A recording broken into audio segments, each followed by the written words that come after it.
بسم الله الرحمن الرحيم.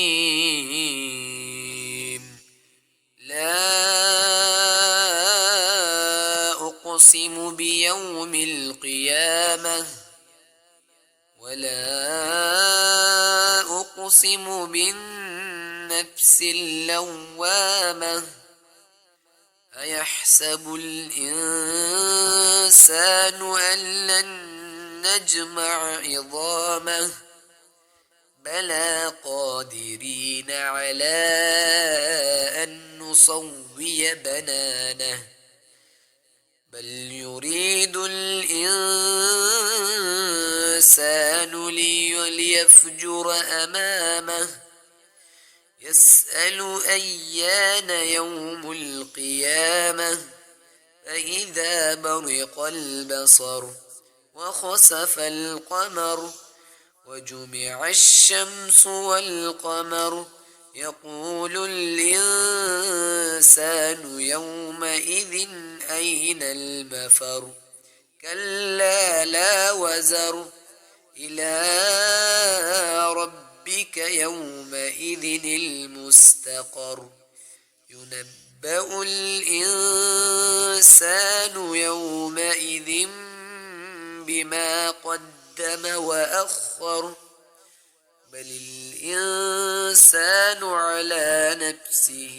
بصيرة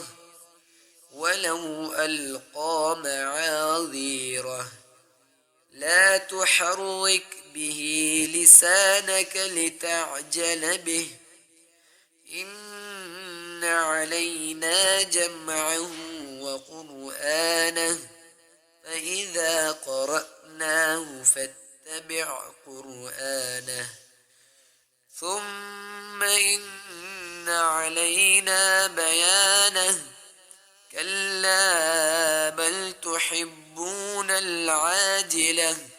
وتذرون الآخرة وجوه يومئذ ناظرة إلى ربها ناظرة ووجوه يومئذ باصرة تظن أن يفعل بها فاقرة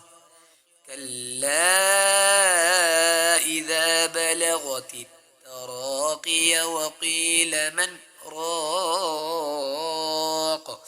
وظن أنه الفراق والتفت الساق بالساق إلى ربك يومئذ المساق فلا صدق ولا صلى ولكن كذب وتولى ثم ذهب إلى أهله يتمطى أولى لك فأولى ثم أولى لك فأولى أيحسب الإنسان أن يترك سدى ألم يك نطفة من مني يمنى ثم كان علقة فخلق فسوى فجعل منه الزوجين الذكر والأنثى